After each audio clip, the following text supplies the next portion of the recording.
The low-lying region of East Anglia boasts historic towns and villages, fens and broads, miles of magnificent coastline, and a great deal more. While the train from Cambridge to Sheringham and beyond provides a delightful introduction to this quiet corner of rural England.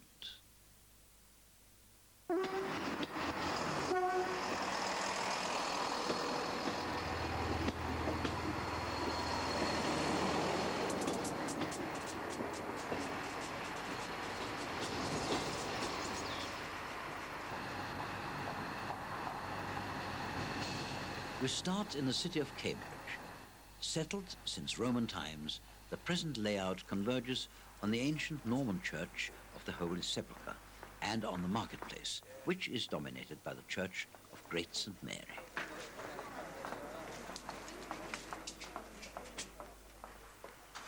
But the real fame of Cambridge rests on its university and colleges. The first was founded in 1280, and there are 15 others which date from medieval and Tudor times. One of the most attractive is King's College, built by Henry VI in the 15th century. Here, Gothic architecture nears perfection in a fabulous cathedral-like chapel.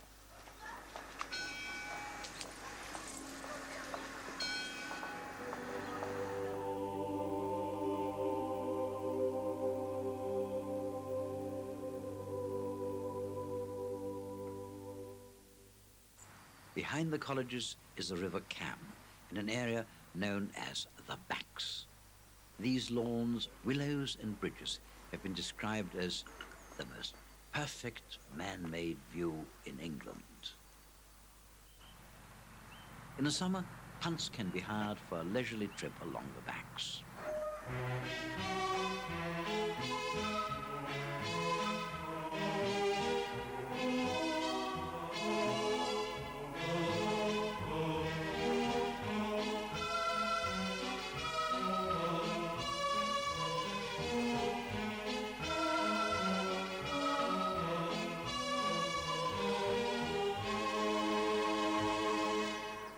Leaving Cambridge on the St. Edmunds line, we head east towards Ipswich.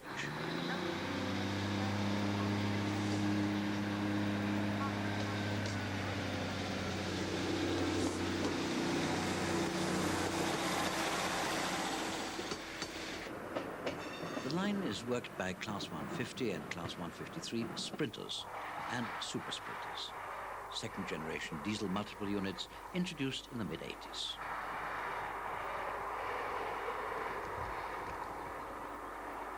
Newmarket is a pleasant town, famed as the home of the Jockey Club and Britain's main centre for horse racing.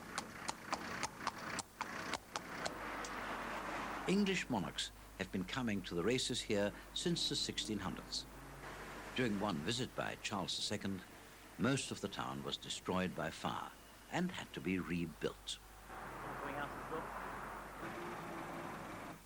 For anyone interested in the turf, the National Horse Racing Museum is a must.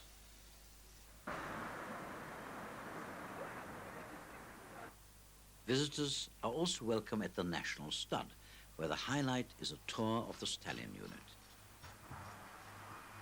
The statue is of Mill Reef, but the current residents include Suave Dancer, an Arc de Triomphe and French Derby winner.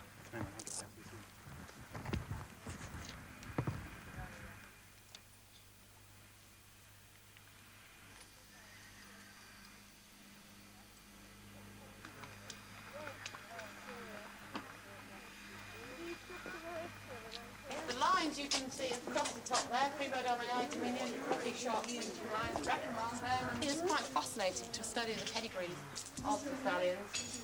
Reprimand, as I talked about. Keen, a slightly older stallion, but he's got a lovely pedigree line there again. He's a full brother to Chris and Diocese. Very nice, thanks.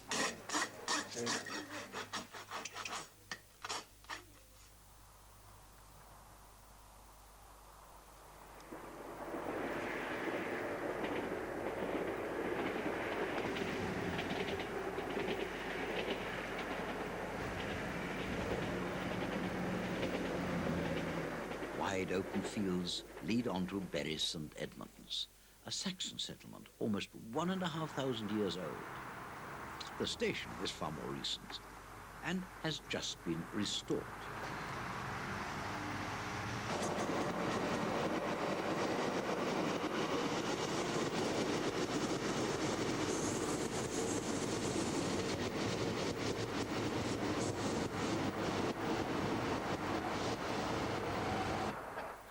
On the platform, a painter records the old maltings, now redundant and awaiting demolition.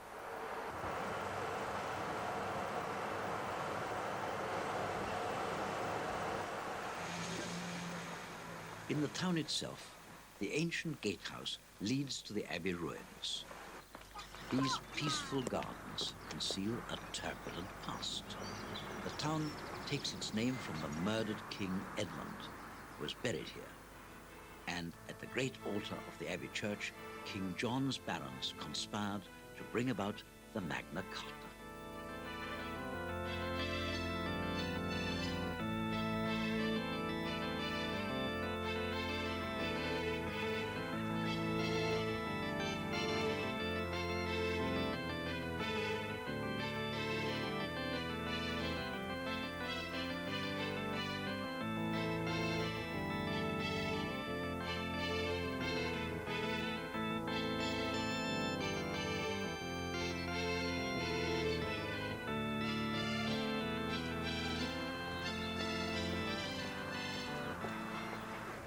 The town itself is mostly Georgian, but based on the medieval formula of a square for God and a square for man.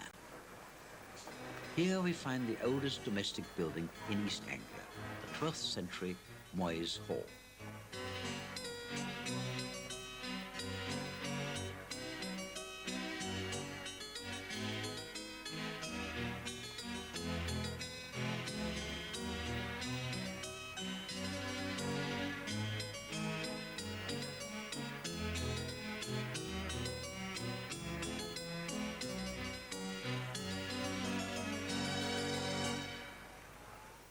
Just a few miles away is the West Stow Anglo-Saxon village. Archaeological excavations have led to the reconstruction of a settlement which dates from about 600 AD.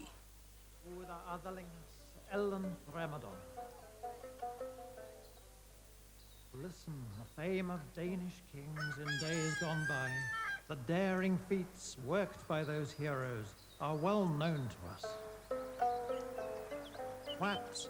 Daar was Hrothgar a herresped gufen, Wigus Weerthmun, that him his winamagus yeor in a hurdon, of that fatally wounded, Grendel was obliged to make for the marshes, head for his joyless lair.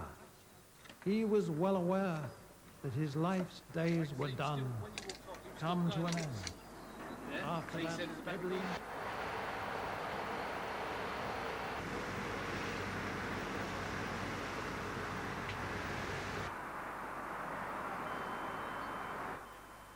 Beyond Bury St Edmunds, the line is elevated. The provincial diesels are equipped with Cummins engines, and here they approach their maximum speed of 75 miles per hour. The quiet Suffolk village of Elmswell has an impressive church, a reminder of the region's importance in earlier times. The calm is disturbed by the fast intercity trains, which also use the line.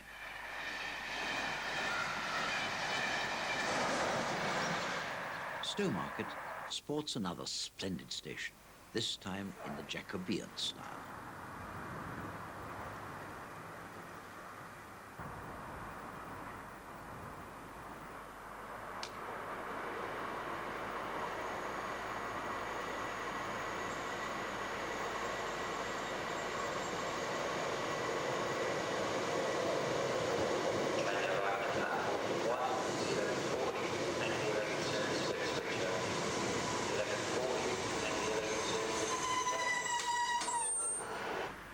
In the town, the church has both a tower and a spire, and there is an excellent museum of East Anglian life.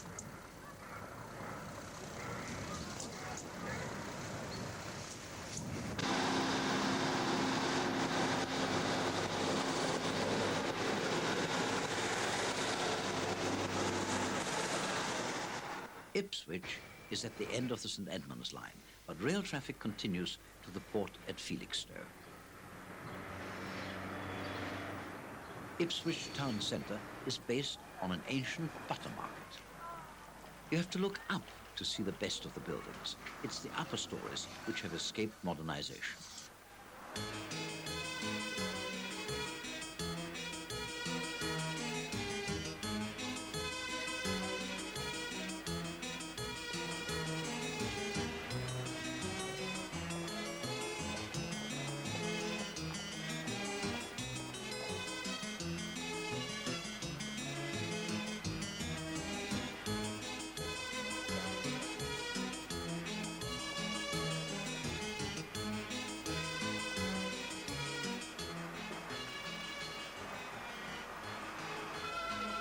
Charles Dickens stayed here at the Great White Horse Hotel and found a setting for Mr. Pickwick.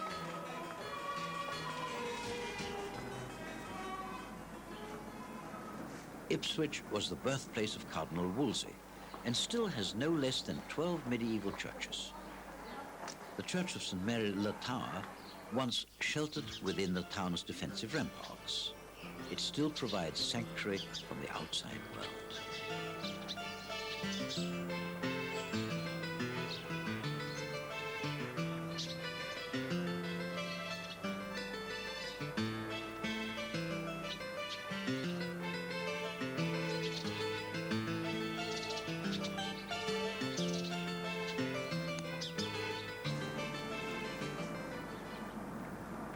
Recently, Ipswich has been revitalized.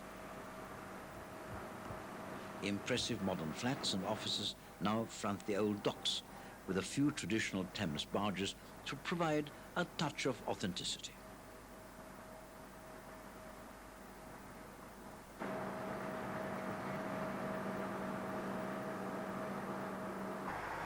Further downriver, the Orwell Yacht Club has found shelter beneath the new road bridge.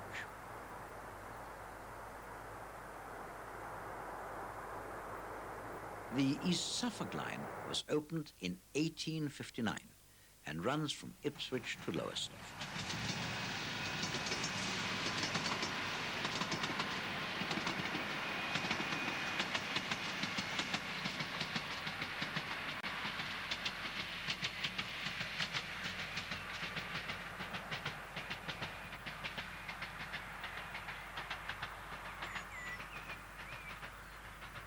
After crossing Muttlesham Heath, the train runs into Woodbridge, a small town at the head of the Devon estuary.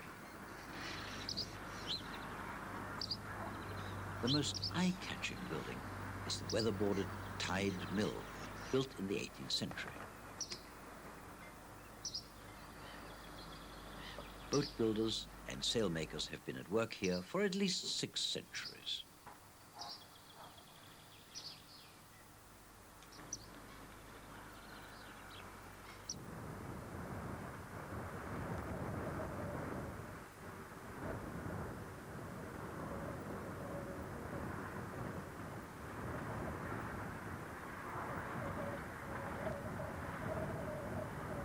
The remote station of Wickham Market allows an excursion down the tidal river Ald.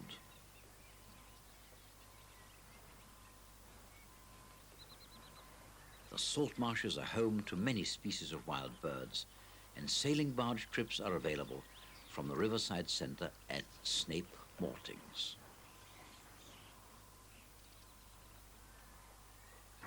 These granaries and malt houses once shipped malted barley to London and Norwich. Now they are home to a bewildering assortment of shops and galleries, while the Maltings Concert Hall and the Aldborough Festival have won an international reputation for music. There's also a school of music named after the composer Benjamin Britten, who composed his opera Peter Grimes here. Looking in from the marshes, there are sculptures by Henry Moore.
Further down the river is the pretty fishing village of Aldersborough.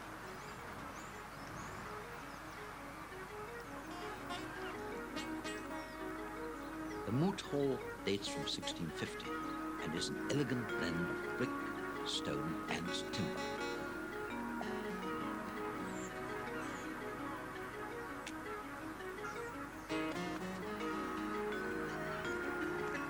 There are other beautiful buildings along the whole length of the seafront.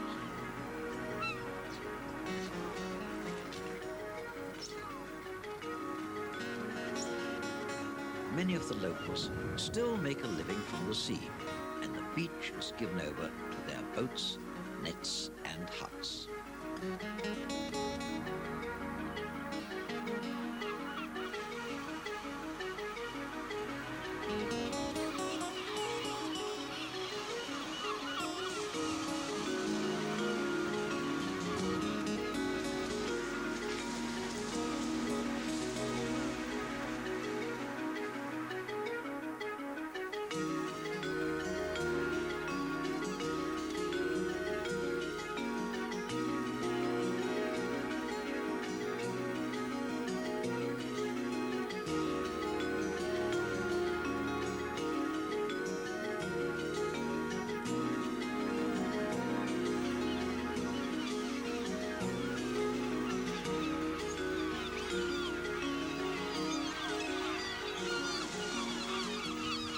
From Saxmundham, there was once a branch line to nearby Leiston.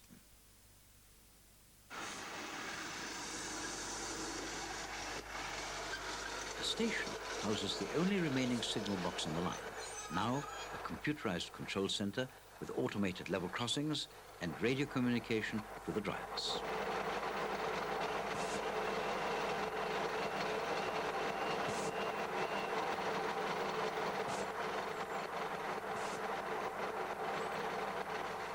With passengers declining, the line was reduced from double to single track, and the single unit Leyland bus super sprinter is rarely full, despite running only one train every 2 hours.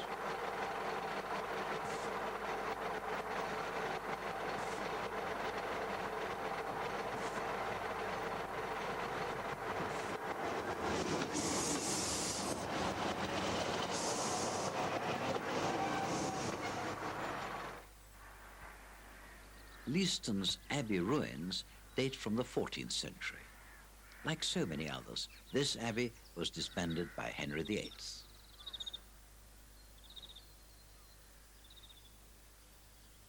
In the village itself, the Long Shop Museum occupies the first flowline production assembly hall in the world. Here, between 1840 and 1940, Richard Garrett built thousands of portable steam traction engines. The company also specialized in agricultural machinery, and the exhibits illustrate the diversity of Garrett products through the years.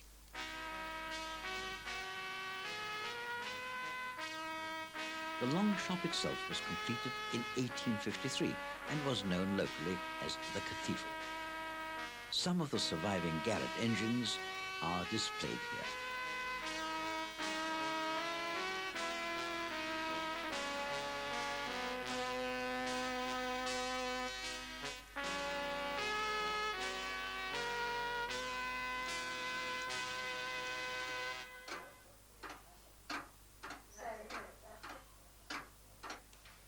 Gradually, the museum's collection is being restored, and visitors can keep an eye on their progress. It's Garrett 4CD tractor. It's one of the smaller traction engines Garrett's produced. Really, every part of the engine has been cleaned right down and repainted.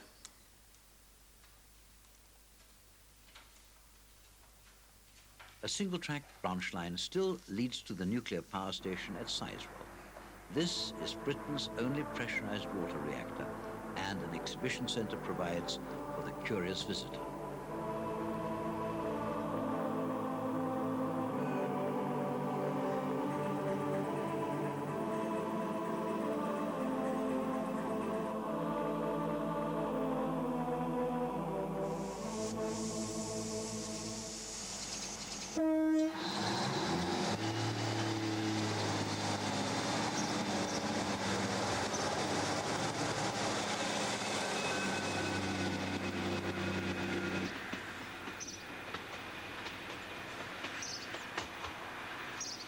From the next station, Darsham, it is possible to explore the Suffolk Heritage Coast.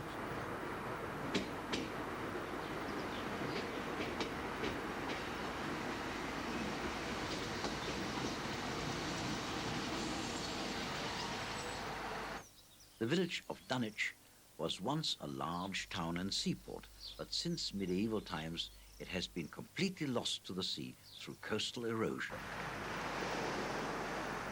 At Dunwich Heath, the sandy cliffs, beach and heathland are now owned by the National Trust.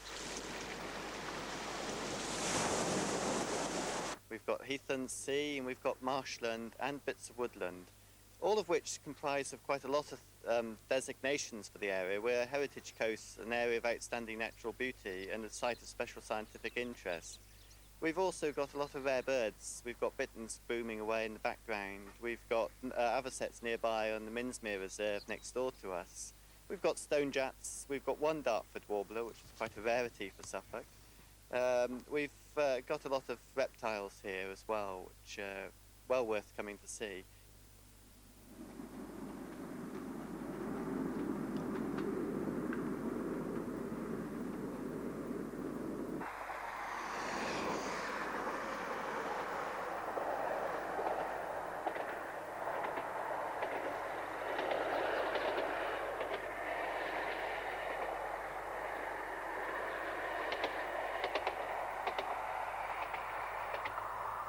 Approaching Lowestoft, the line crosses Oulton Broad.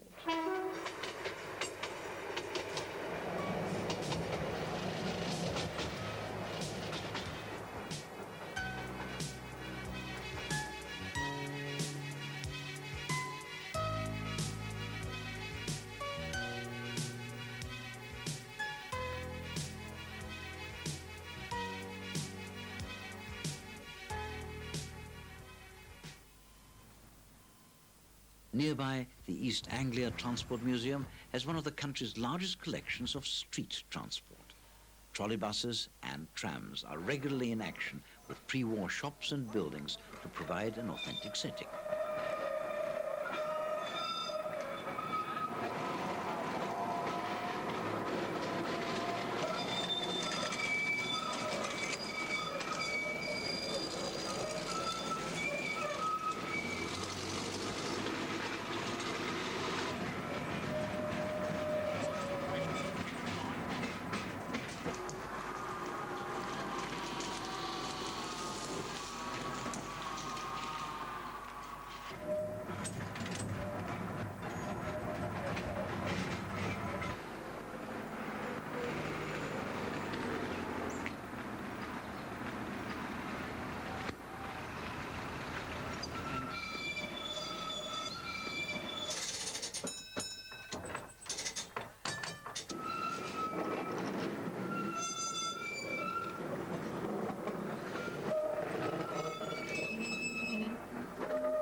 The trams and trolleybuses are from towns and corporations all over Britain, but tramcar number 474 is from Amsterdam.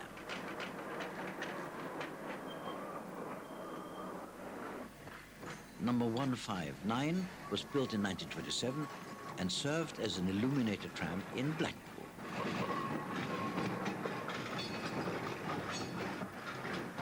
There's also a 2-foot gauge light railway, which will carry visitors up and down the site.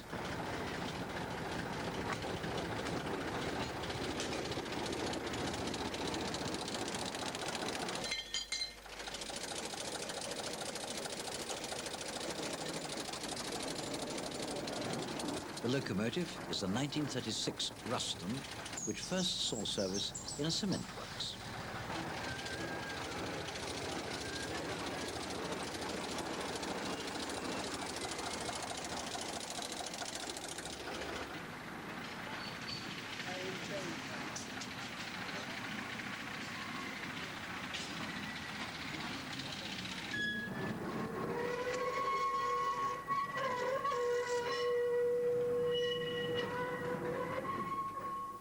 At the end of the line is Lowestoft, one of Suffolk's major resorts.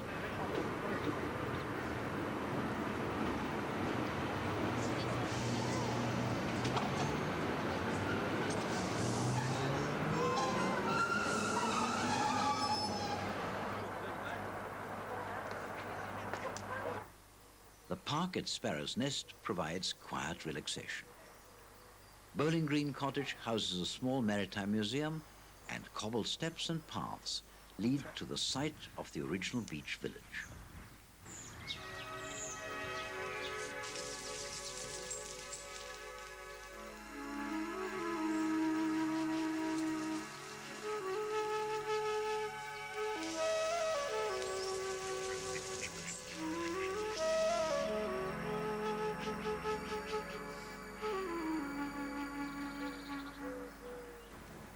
In the town centre, there is more activity.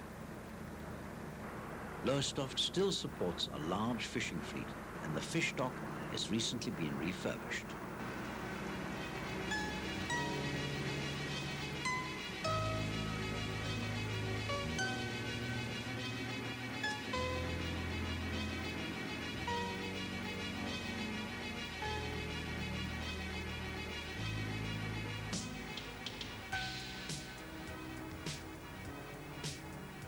Lowestoft, Norwich and Great Yarmouth are connected by the Wherry line.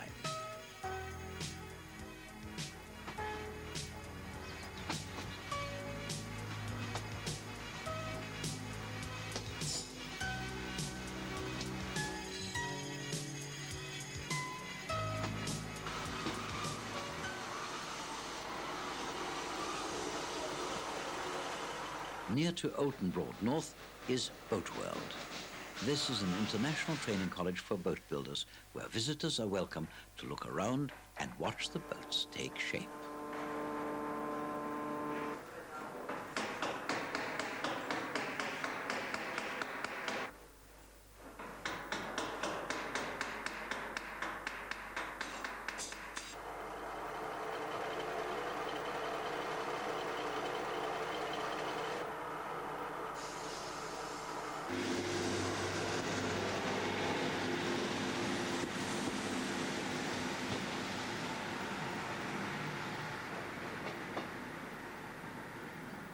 Somerleyton is a sleepy village on the edge of the marshes, with a village green surrounded by thatched cottages.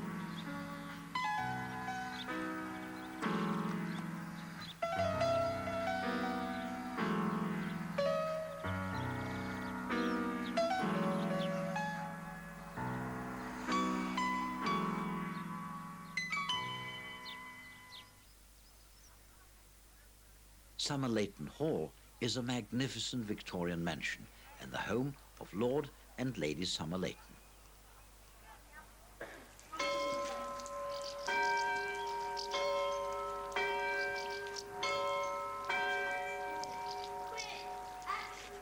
I think the special thing is that it was in this building here is as a result of the Industrial Revolution, 1847. My Sir Morton Peto, who was a great public contractor in those days, he bought it as a Jacobean house. Then he made it bigger and grander and more Victorian. And so it's always known as an Italianate Victorian building. Great-grandfather came here in 1863. He bought it from Sir Morton Peto. He bought the whole estate from Sir Morton Peto. And he was a carpet manufacturer in Halifax, in Yorkshire. And he bought this to retire to, but in fact he never did really retire here, but he was also living in Halifax. The house is surrounded by statues. The estate has more than 12 acres of gardens, and they were noted as far back as the 17th century.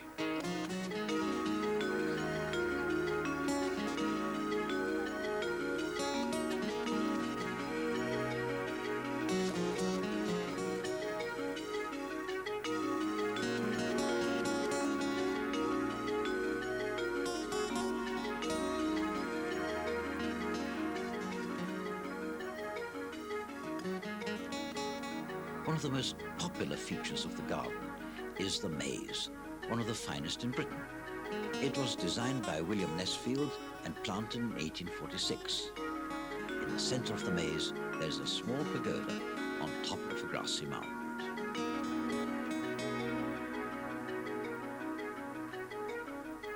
For those who wish to ride, there's also a miniature steam railway which operates on a quarter-mile of 7¼ gauge track.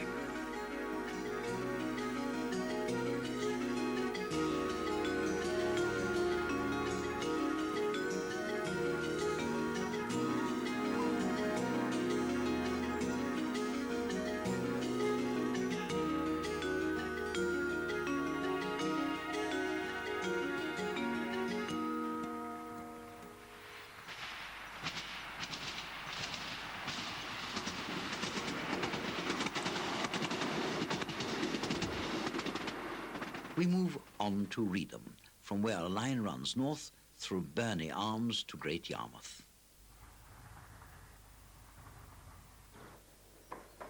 Entering Norfolk, a high swing bridge crosses the River Yare.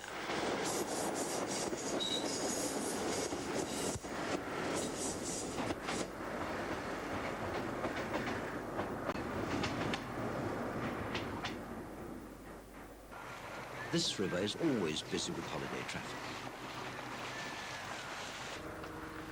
At Reedham, a chain-hauled car ferry provides the only road crossing between Norwich and Great Yarmouth.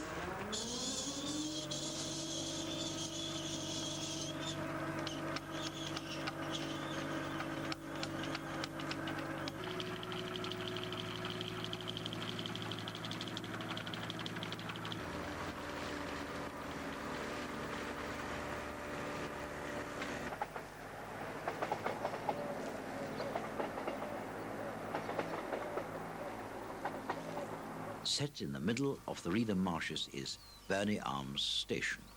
It is one of Britain's most isolated, with access only by boat.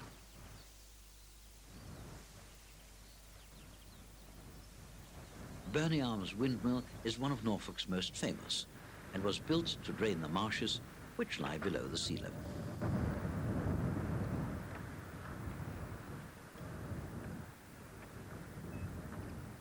A nature reserve covers the marshes, which is home to many wild birds and animals.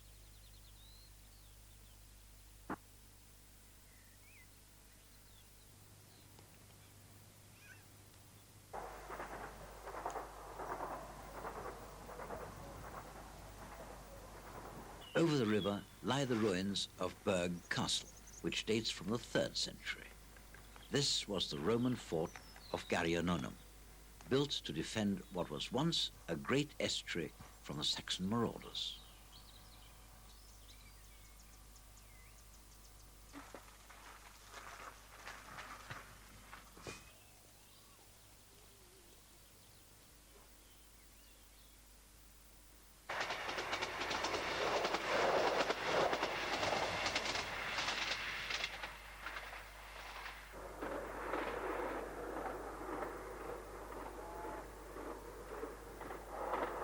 Great Yarmouth is one of the leading resorts of the East Coast, boasting 6 miles of sandy beaches, centered upon the Britannia Pier and the Golden Mile.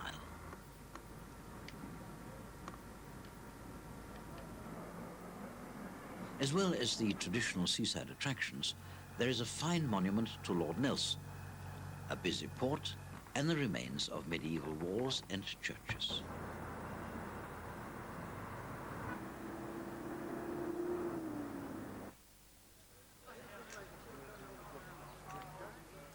In the evening, the seafront comes alive with horse-drawn carriages, amusements, and the pleasure beach.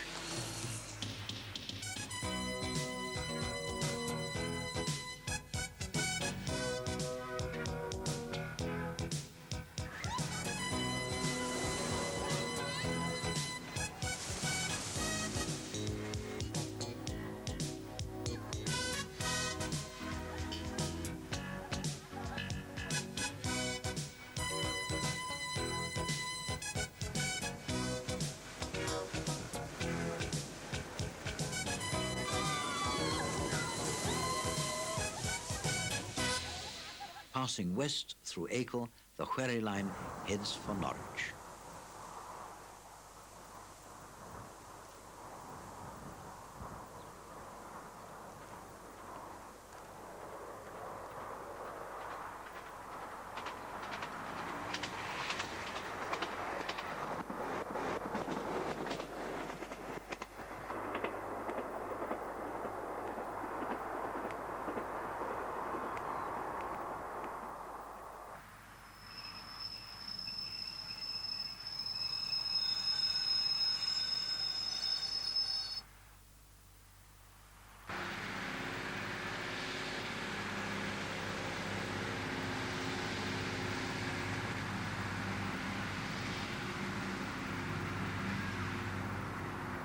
Norwich Thorpe Station is a splendid railway terminus, with a great central dome and French Renaissance facade.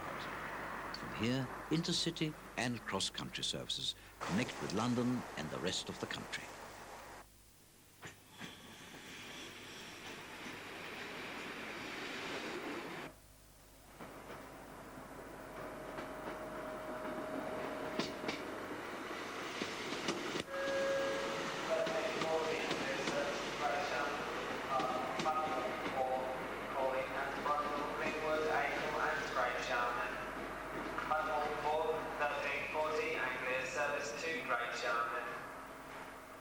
The capital of East Anglia has been a place of importance for over 1,000 years.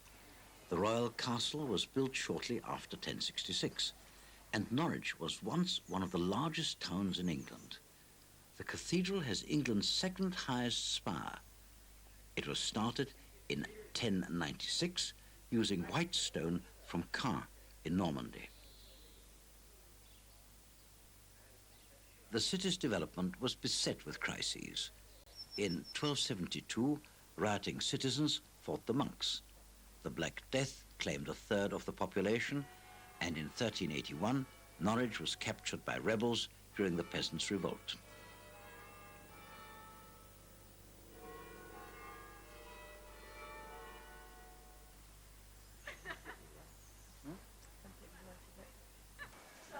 The tiny streets and alleyways are crammed with unusual shops and museums, including the source of the original English mustard.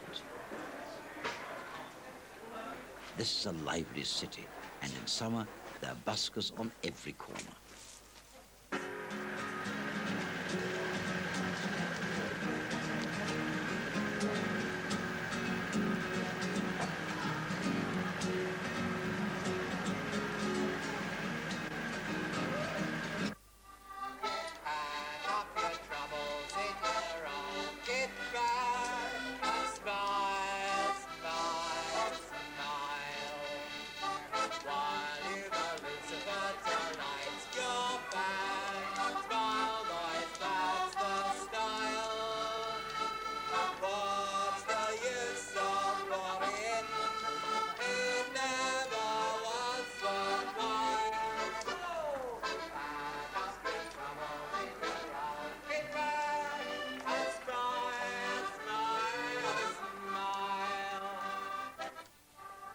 We head north now, on the Broads line.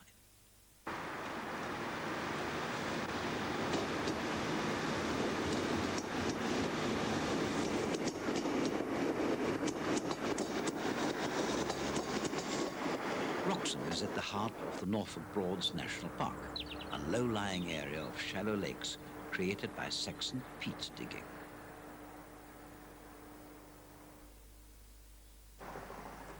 The best of the Broads can only be seen from the water, and there are hundreds of pleasure craft available for hire. There are also plenty of excursions, including a trip on the vintage Broadsman.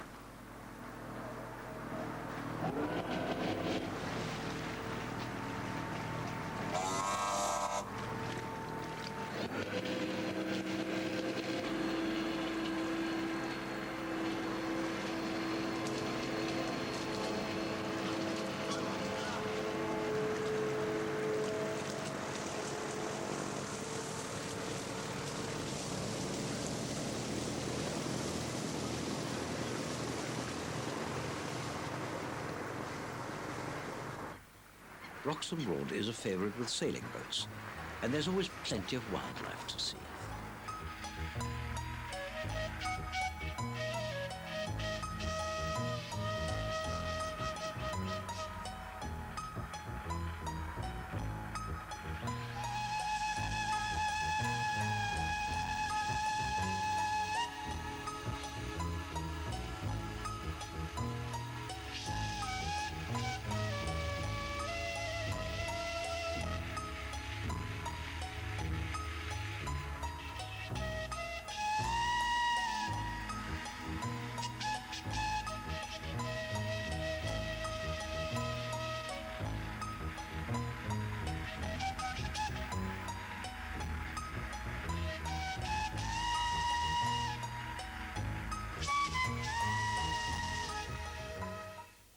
Wroxham is also the terminus of the Vale Railway. This 15-inch narrow gauge line runs for 9 miles along the abandoned track bed of the historic East Norfolk Railway. Number 6 is a half-scale replica of the 262 ZB class tender locomotives built for use on the narrow gauge railways of India. Built in 1994, along with sister locomotive number 7, they are among the most powerful narrow gauge steam engines ever built.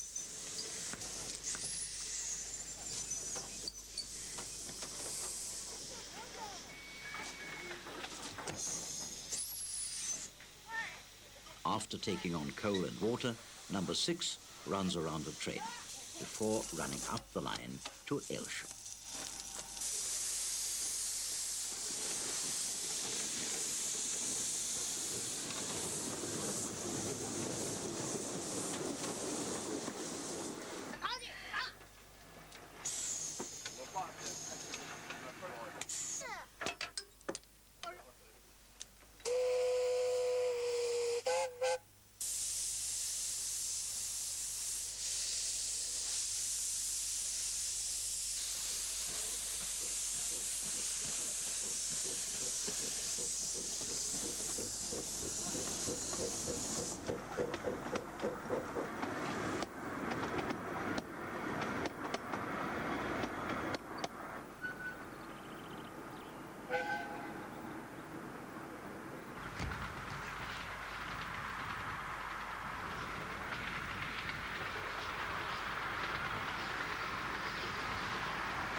Not far from Aylsham is Blickling Hall, a magnificent 17th century country house with gardens and parkland, all owned and protected by the National Trust.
Beyond the hall, there is an ornamental lake and the Great Wood.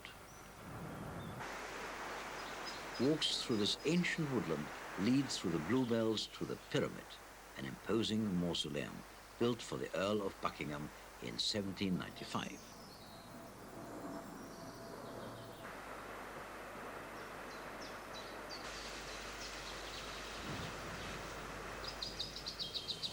narrow gauge diesel number 3 pulls into Aylsham as the ZD class locomotive prepares to return to Wroxham.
The line passes RAF Coltishall, from where tornado jets make regular sorties.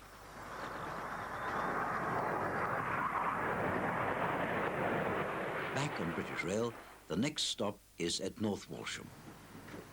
The swapping of tokens gives possession of the next section of the line.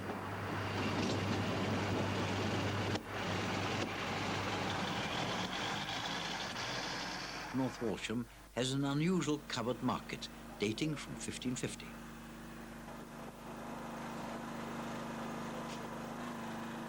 There's also a motorcycle museum and one of Norfolk's largest parish churches. The medieval woolen industry paid for East Anglia's abundant churches. Unfortunately, the tower on this one collapsed in 1724.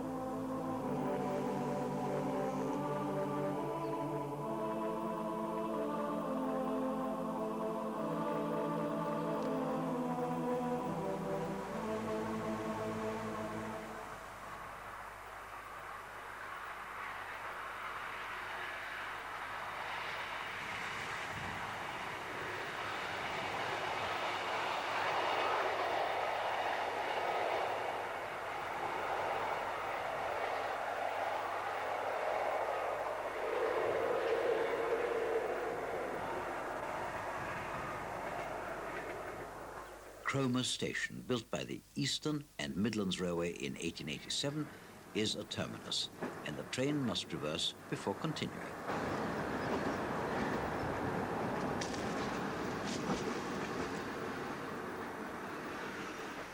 Guarded by tall cliffs, this is a popular family resort. The pier was opened in 1901 by Lord Claude Hamilton, chairman of the Great Eastern Railway.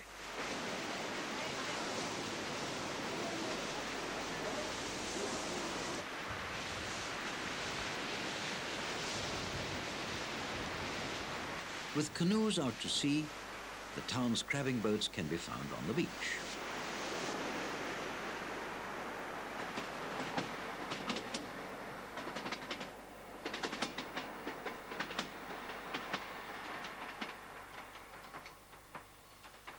This last section of line through West Runton is the only surviving piece of the old Midland and Great Northern Railway.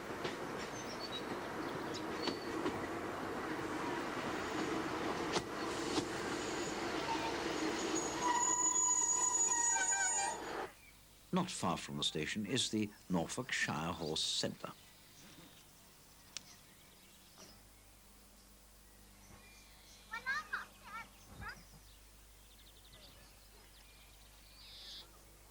As well as collecting different breeds of draft horses, British ponies and other animals, the centre has an extensive collection of machines, carts, wagons and caravans.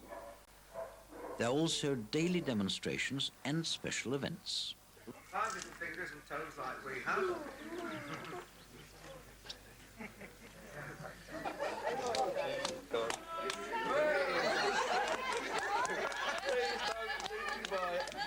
Today, there's a demonstration of horse ploughing, seeding and timber loading.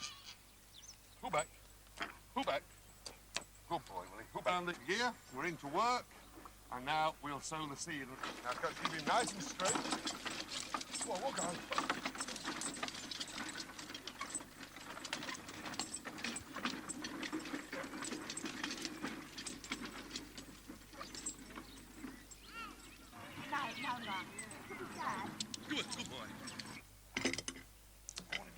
Where's it? You got it?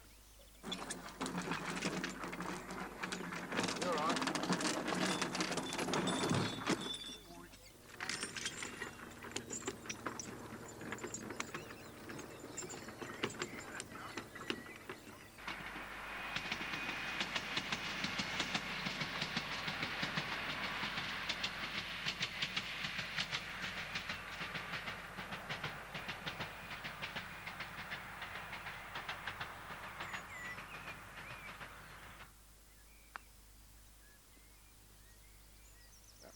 Sheringham and the end of the line.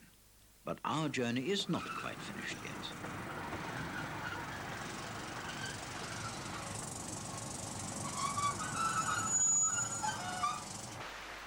This old fishing village now attracts holidaymakers. Above the town, there are paths along the steep glacial cliffs of Beeston Hump.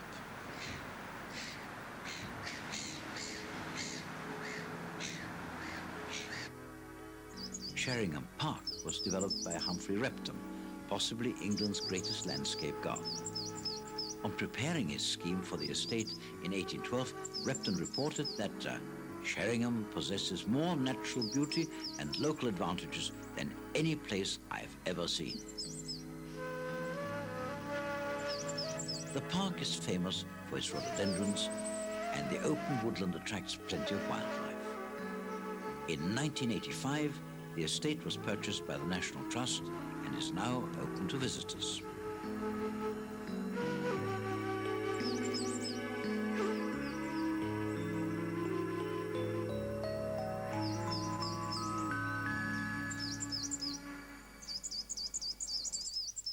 But Sheringham has another railway station, from where the North Norfolk Railway runs full-size steam trains along a preserved line to Holt.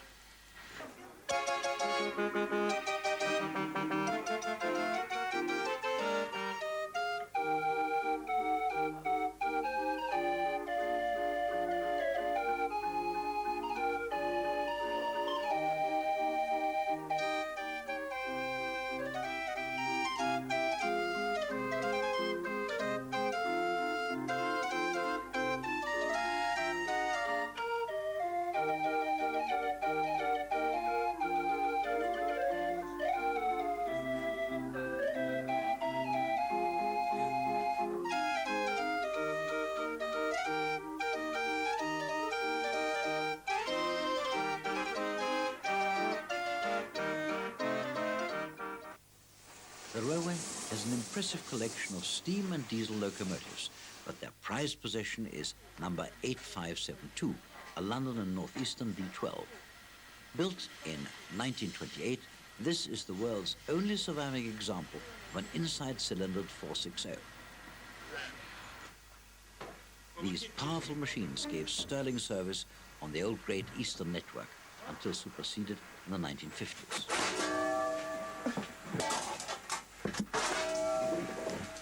(8572) was saved for preservation and finally restored over 30 years later in 1994.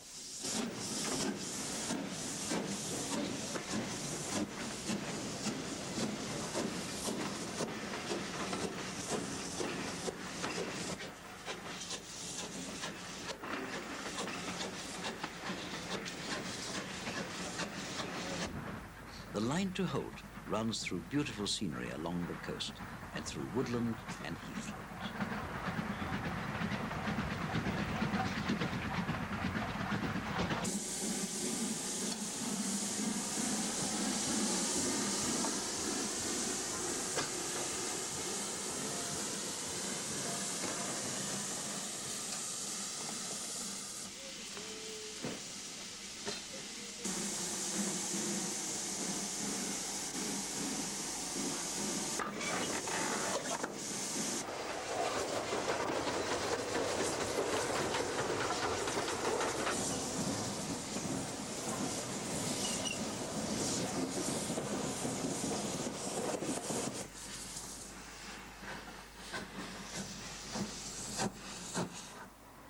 Back at Sheringham, the B12 prepares for a Pullman wine and dine evening special.